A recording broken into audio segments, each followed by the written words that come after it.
The market square was crowded, voices rising and falling like waves. Merchants shouted about fresh fruit, sharp tools, glowing stones, and rare cloth. But in the corner, near the broken steps of a fountain, lay a girl covered in dirt.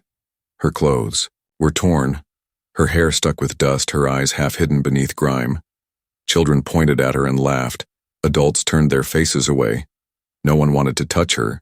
They whispered the word shame as they passed. She did not cry. She simply curled herself into a ball, her thin arms wrapped around her knees. A human named Elias had just arrived in this alien town. His boots still carried dust from the road. He came searching for supplies, but his eyes caught the small figure on the ground. He stopped, his heart uneasy. This was not just a beggar. There was something deeper. The girl's skin was pale under the dirt, her face delicate though hidden. She looked so young, yet already broken by the world around her. Elias saw her trembling hands. She did not beg. For coins, she did not call for food. She only tried to disappear. He stepped closer, curious. But the crowd hissed at him. An alien man pulled his sleeve. "Do not touch her, human. She is unclean, worthless, cursed." Elias frowned. "Cursed?" The man nodded quickly. "Her people threw her out. She's marked with shame. Even the dogs avoid her." Then the man hurried away. Elias felt a pull inside his chest. A war between reason and compassion. Every voice said, "Leave her." But his heart whispered, "Stay." He knelt slowly, his shadow falling across her fragile form. The girl flinched, lifting her head. Her eyes were wide, golden and frightened. Her lips cracked. She whispered, "Don't. Please don't hurt me." Elias shook his head gently. "I won't." He reached into his bag, pulled out a flask of clean water and held it out. For a long moment, she stared at it like it was a trick. Her fingers twitched, but she did not move. Her body pressed back against the cold stone. The crowd around them grew restless. Murmurs rose. "The human is mad. He touches dirt. He will carry her curse." "Foolish stranger." But Elias ignored them, his voice steady. "You are thirsty, I can see it. Drink." His hand did not shake. He waited with patience. Finally, her hand stretched out, trembling like a leaf in storm wind. She touched the flask, snatched it quick, and brought it to her lips. She drank as if she had not tasted water in days, choking yet desperate. Drops ran down her chin, her body shook. Elias felt a knot in his throat. No creature deserved to suffer this way, not even an enemy. When she finished, she looked at him, again eyes glimmering with something close to tears. Why would you help me? You'll be punished if they see." Her voice was weak but filled with warning. Elias tilted his head. "Punished for giving water?" She nodded slowly. "They will say you touched filth. They will spit on you too." Elias smiled faintly, a sad smile. "Then let them spit, I don't care." A gasp spread through the bystanders. Whispers grew louder, but Elias stood firm. He held out his hand. "Come, you should not stay here." The girl's face twisted. With fear, her body stiff. "No, I cannot. They will come for me." Suspense filled the air. The crowd leaned closer, waiting to see if the human would step back or drag her.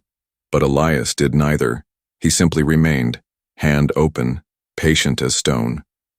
The girl's eyes darted around, her breath shallow. Her lips trembled deep inside her heart. A battle raged. Trust or fear, hope or despair.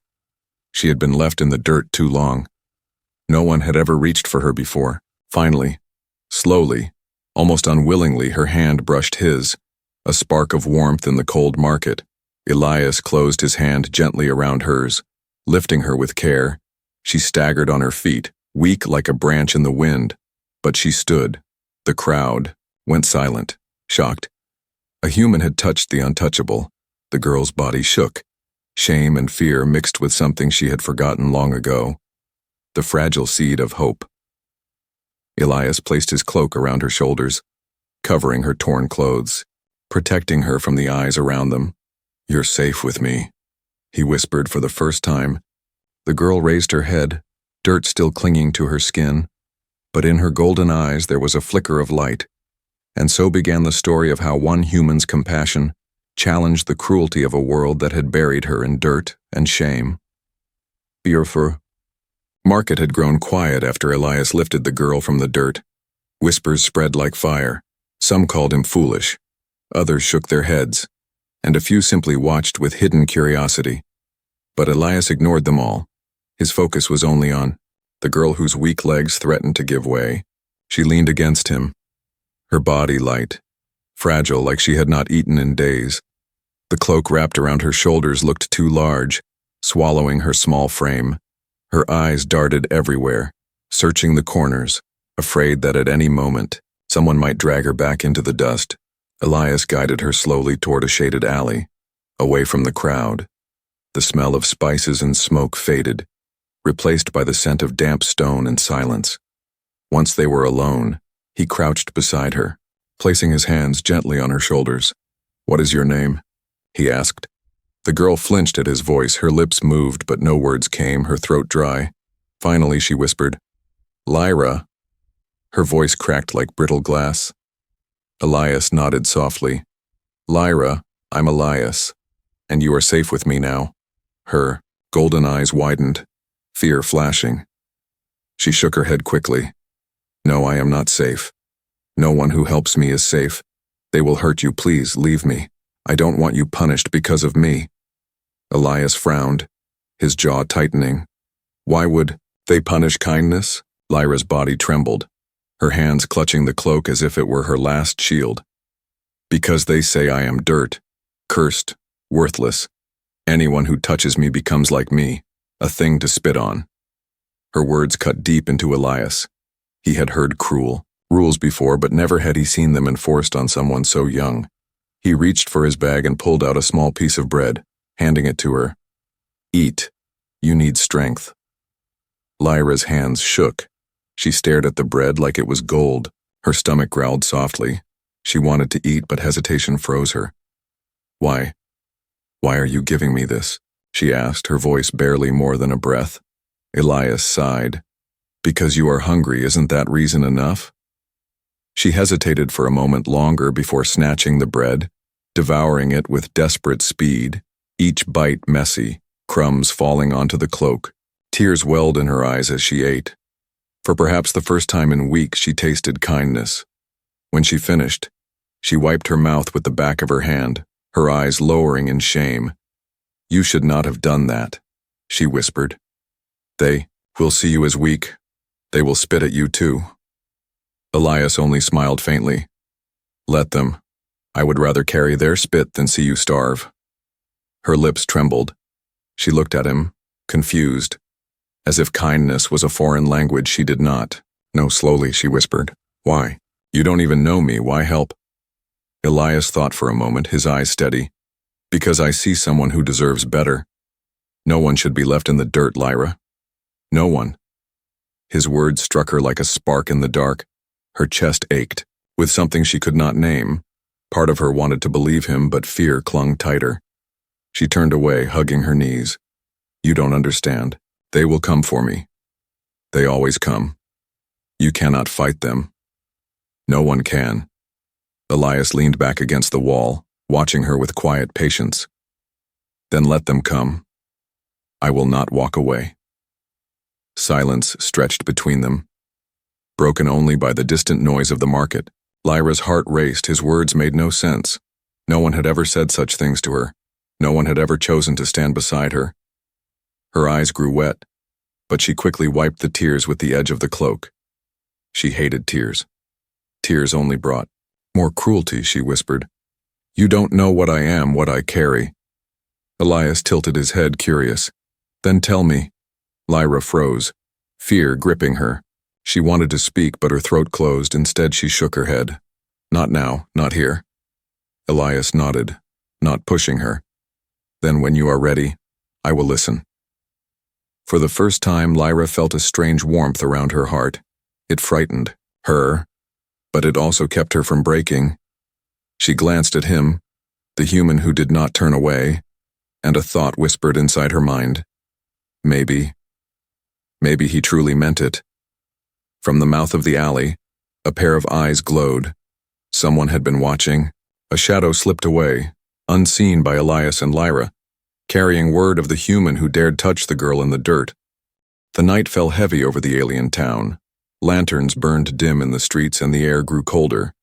Elias led Lyra through twisting alleys until they reached a small abandoned storehouse on the edge of the market.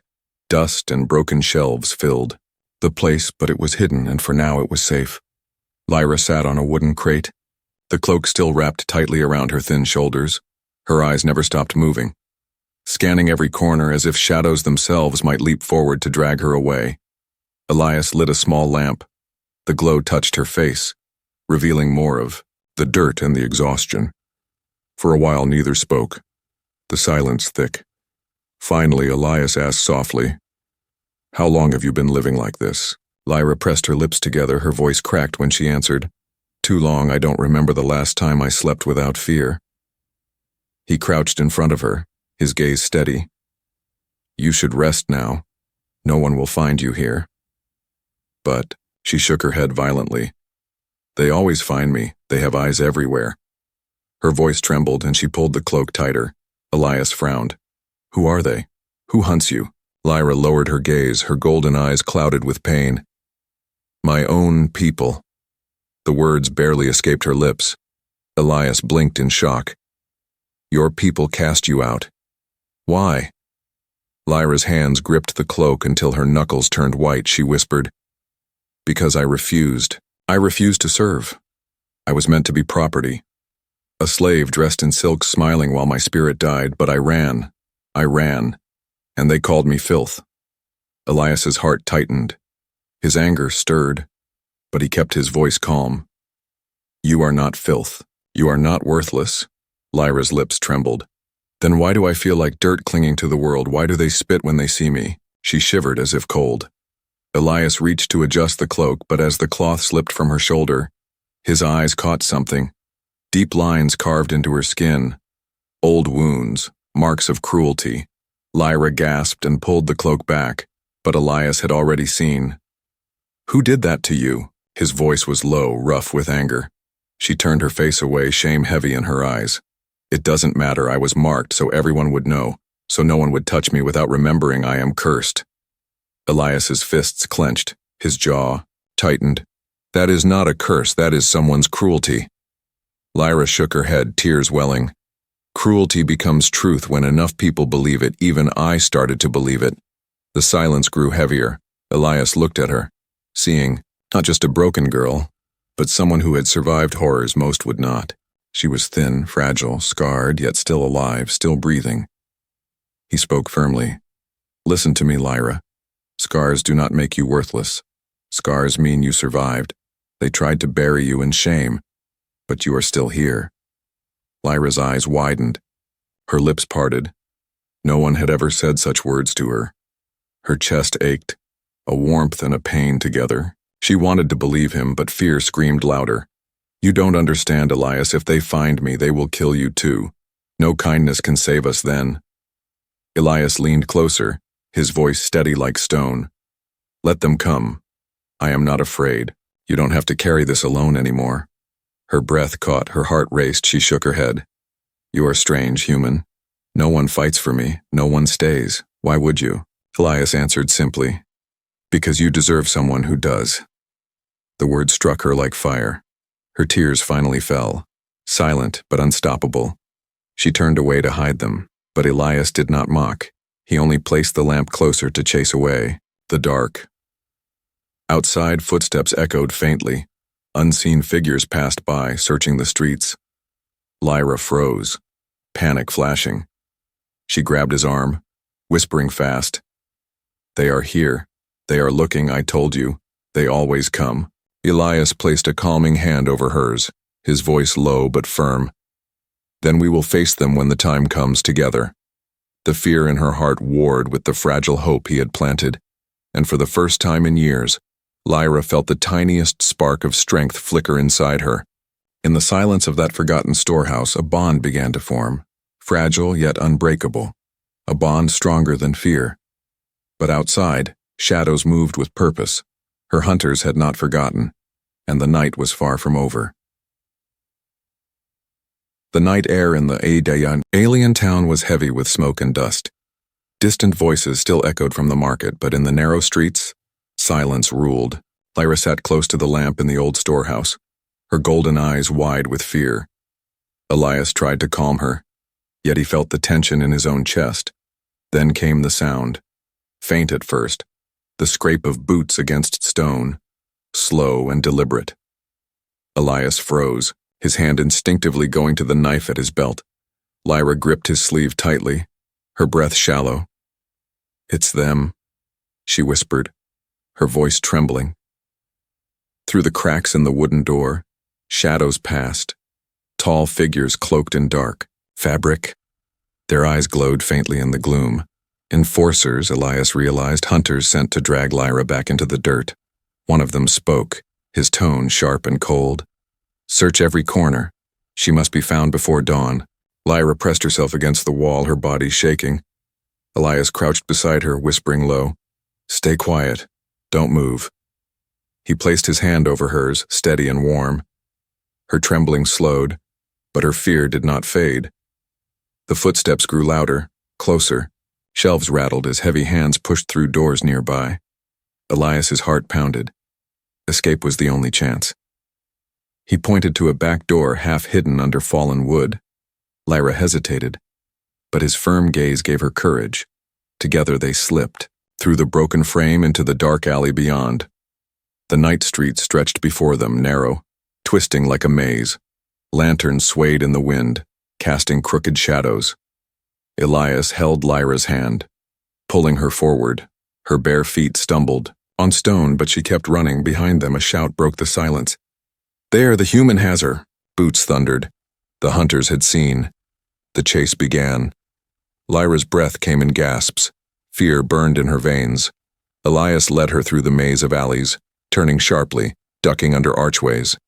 But the hunters followed, their voices like knives, cutting the night. "Stop!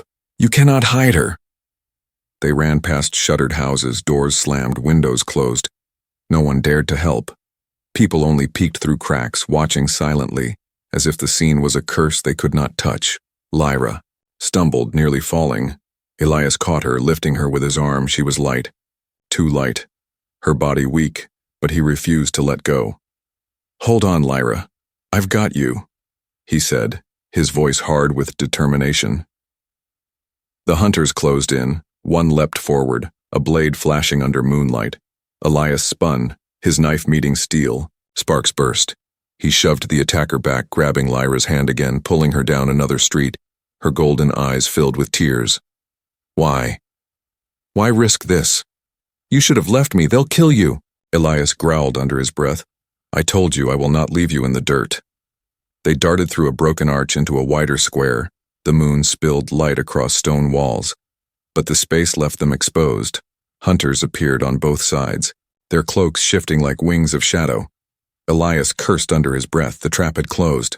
Lyra's chest rose and fell, panic consuming her. "They've caught us," she whispered. Elias tightened his grip on her hand, his eyes sharp. Not yet. He spotted a narrow stairway climbing the side of a crumbling building. He pulled her toward it. She stumbled but followed, step after step, her legs nearly giving way. They climbed onto the rooftop, the hunters shouting below. From the roof, the town spread like a labyrinth of stone and firelight. Elias scanned quickly, searching for a path, then leapt across to the next roof, pulling Lyra with him. Her cry was soft but desperate as she barely landed on the other side. The hunters followed, their heavy boots striking the roof tiles.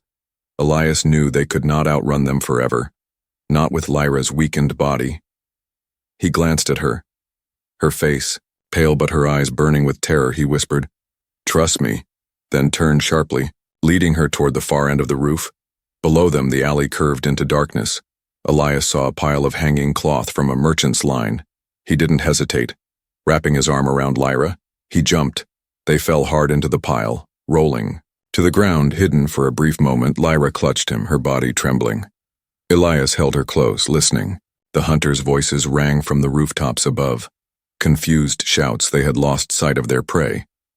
For now, breathing hard, Elias whispered, "We must keep moving.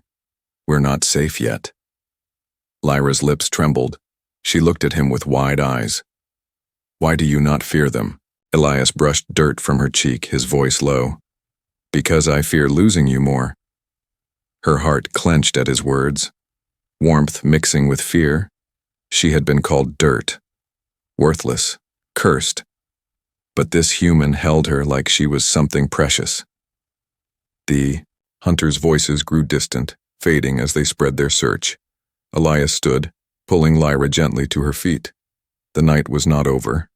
Danger still lingered in every shadow. But Lyra's hand in his felt stronger now, less like a prisoner, more like someone learning how to stand again.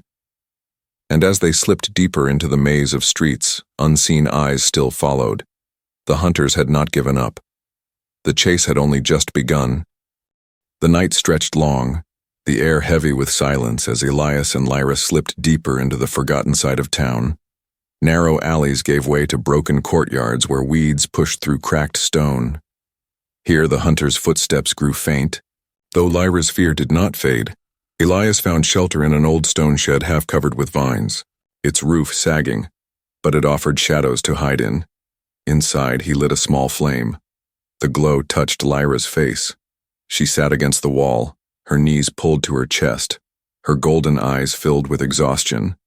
For a long time, neither spoke. Elias cleaned the small cuts on her arms with cloth and water. She flinched at every touch but did not pull away. Her silence felt heavier than words.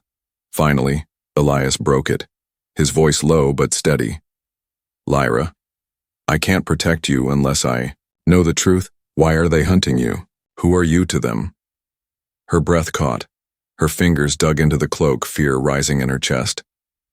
You don't understand. If you know, you will hate me too. Elias leaned closer, his gaze firm. I've carried you this far, haven't I? No truth will change that. Tears shimmered in her eyes, her voice cracked. I was not always dirt, not always shame. She trembled as the words spilled out. I was born in a house of fire and gold. My blood is royal, my father a high lord, my mother a queen of our kind. Elias stiffened, shock in his eyes. Royalty? Lyra nodded slowly, her lips quivering.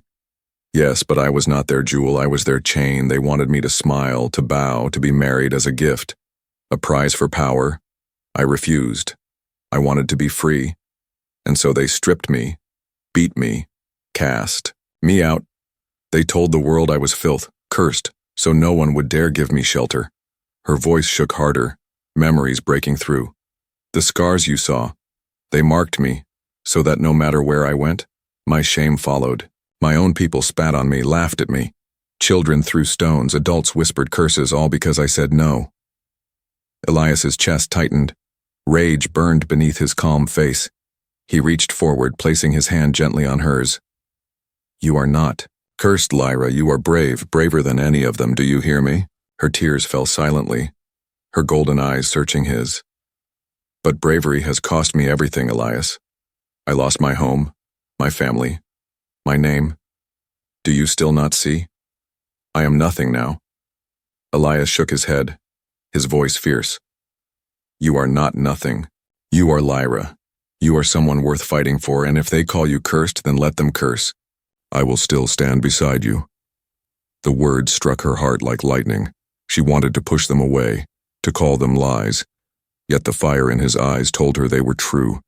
She turned her face, ashamed of her tears. You speak as if I matter, she whispered. Elias replied without hesitation. You do. A heavy silence filled the shed. Lyra's sobs quieted into soft breaths, but outside, the world did not rest. The hunters still searched, and their voices echoed faintly through the alleys. Lyra stiffened, panic flashing again. They will not stop, Elias. They will never stop until I am dragged back, and you will die because of me. Elias's expression hardened. Then they will find I am not so easy to kill. Her heart ached at his words, torn between fear and the fragile warmth he gave. No one had ever stood against her people for her. No one had ever spoken to her as if she was more than dirt, more than shame. For the first time, Lyra felt the weight of her secret lesson. She had told him the truth, and still, he had not turned away. But even as hope flickered, A sound outside broke it. Boots striking stone, voices growing louder. The hunters were closing in again. Lyra grabbed Elias's arm, whispering fast. Please, let me go. If they take me, you can escape. You don't have to die with me. Elias met her desperate gaze, his jaw firm. I will not leave you, not now, not ever. Her eyes widened, her lips trembling with both fear and something stronger. Her heart whispered that maybe, just maybe, he meant it. The hunters' shadows stretched across the cracks in the wall. Their search was narrowing. The night grew dangerous once more, but within the shed, Lyra's secret was no longer hidden. The truth was revealed, and Elias had chosen his side. What came next would test them both. But for the first time in years, Lyra did not feel alone. The shed walls shook as heavy boots struck the ground outside. Torches lit the night with cruel flames. Shadows danced through the cracks in the wood. Lyra's breath quickened, her body trembling. Elias placed himself in front of her, his hand gripping the hilt of his knife. The hunters' voices rang sharp. She is inside, the cursed girl and the human fool. Burn them out if you must. Lyra's heart leapt in terror. She pressed her back to the wall, whispering, Elias, you cannot fight them all, they will kill you. Elias turned his head slightly, his eyes calm yet fierce. I would rather fall standing than watch them. Drag you back into chains? His words struck deep. Lyra's tears blurred her vision. She wanted to scream, to beg him to run, but her voice failed. The door burst open, firelight spilling into the shed. 3 hunters stepped in, cloaks billowing, their blades gleaming, their eyes fixed on Lyra like wolves on prey. Elias raised his knife, his stance steady, though his heart pounded like thunder. One hunter sneered, Human, step aside. She is filth. Her life is not worth your own. Elias's reply cut through. The air. Then you will have to go through me. The hunter laughed cruelly. So be it. And lunged. Steel clashed. Sparks flew. Elias met the strike, his arm trembling with the force. He shoved back hard, slashing across the attacker's arm. The hunter roared in pain. The other 2 closed in fast. Lyra cried out, No! Her voice broke something inside her. Fear and shame burned into anger. For years she had hidden, silenced by their cruelty. But now, seeing Elias fight for her, something inside refused to remain broken. The hunters sneered. One grabbed Lyra by the cloak, dragging her forward. You belong in the dirt, girl, he spat. Lyra's eyes widened, and in a surge of strength she tore free. Her voice rang out sharp. No, I do not. The words froze the air. Elias shoved another hunter back and glanced at her. Her golden eyes burned with a fire he had not seen before. The hunters hesitated, shock flickering across their faces. She was supposed to be weak, silent, broken, but she stood tall, scars and dirt still on her skin, yet her spirit no longer bowed. Lyra's voice grew stronger, each word cutting like a blade.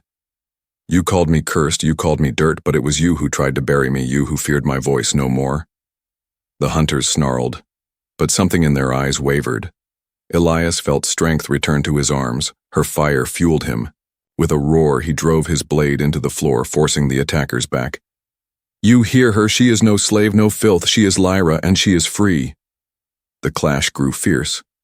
The small shed rattled with the fight. Lyra pressed her hands against the wall, praying Elias would hold. Her heart hammered, not only with fear but with something new, forgiveness toward herself. For years she had carried shame as if it were truth, but now she saw it for what it was. Chains forged by cruelty, not by her worth. She whispered to herself, I am not dirt. I am not cursed. I am Lyra. The words gave her strength. Tears ran down her face. But they were no longer of shame. They were of release. Elias pushed the last hunter back through the broken door. The man staggered, torches outside flared, more shadows closing in. Elias turned quickly. We can't stay here, we must move. Lyra rushed to his side, her fear mixed with courage. Now she nodded. I will not run like prey anymore, but I will walk beside you. Together they burst from the shed, flames rising behind them. The hunters cried out, chasing, but Lyra no longer bowed her head. Her steps were weak yet steady. Elias shielded her, cutting through the narrow streets with purpose. The townspeople peered from their windows, their eyes wide as they saw her, the girl once mocked as filth, now walking through fire beside a human who fought for her. Whispers rippled through the crowd, doubt creeping into the lies they had been told. The hunters shouted, but their voices no longer sounded like truth. They sounded like fear. As Elias and Lyra disappeared into the shadows of another alley, her heart ached, not only from fear, but from the first spark of forgiveness. Forgiveness for herself, for believing the lies, for bowing to shame. She whispered softly, "Thank you, Elias." He glanced at her, his voice firm but gentle. "No thanks needed, just keep walking forward." Behind them the fire raged, the hunters roared, but ahead the night opened into possibility. The night slowly faded. The fires of the hunters still glowed in the distance, but the horizon carried the first thin line of light. Dawn was coming. Elias and Lyra walked through the ruins of the outer streets. The girl leaned on him, her body tired but her step steady. Her golden eyes reflected the faint glow of morning. She was no longer hiding her face, no longer curling into the dirt. Though her scars still burned and her clothes were torn, she carried herself taller, as if every step broke one more chain that had bound her spirit. They reached a quiet hill just outside the town. Grass swayed in the early breeze. Elias stopped, letting her rest on a stone. From there they could see the rooftops, the people beginning to stir, voices faint in the morning air. Lyra looked down at her hands, once trembling with fear, now trembling with something new strength. She whispered, "All my life I thought I was dirt, cursed, worthless. I believed them, because no one ever told me otherwise." Elias crouched beside her, his voice calm. "They told you lies, Lyra, but you survived them, and now you stand free." Her lips trembled, her eyes wet with tears. Not of shame this time, but of release. "I don't know how to live free. I don't know what comes next." Elias smiled faintly. "Then we will learn together." Silence stretched, filled only with the wind. Lyra turned her gaze toward the sunrise. The light touched her face, golden against the scars. For the first time in years, she did not turn away from the light. She welcomed it. Behind them, voices rose in the town, not shouts of hunters, but whispers of people who had seen her walk. Through fire beside the human, their words carried doubt, carried wonder, and carried the first seeds of change. Lyra felt it, though she could not see them. She felt the eyes of those who once mocked her now filled with silence, perhaps even guilt. She asked softly, "Do you think they will always hate me?" Elias shook his head. "No. Hate cannot last forever when faced with truth. You showed them strength. You showed them you are not broken. In time, some will see, some will follow." Her heart ached, but it was no longer an ache of despair. It was the ache of healing. She whispered, "Then maybe I can forgive myself." Elias placed his hand gently over hers. "You already have, Lyra. The moment you lifted your head, the moment you spoke against them, you began to forgive." Tears spilled freely, but she did not hide them. She let them fall, each drop carrying away a little more of the shame she had carried for too long. She whispered, "Elias, thank you. You did not see dirt. You saw me." Elias's eyes softened. "And I always will." The sun rose higher, painting the sky with fire and gold. Lyra stood, her legs weak but steady. She let the cloak fall from her shoulders, standing tall in her torn clothes, her scars visible in the morning light. She no longer cared if the world saw in the town below. People gathered, staring in silence as the girl once buried in shame now stood high on the hill beside the human. Elias stood close, but he did not shield her. He let her stand on her own, proud and unbroken. Lyra lifted her chin, her golden eyes burning. For the first time, she did not feel cursed. She did not feel worthless. She felt alive.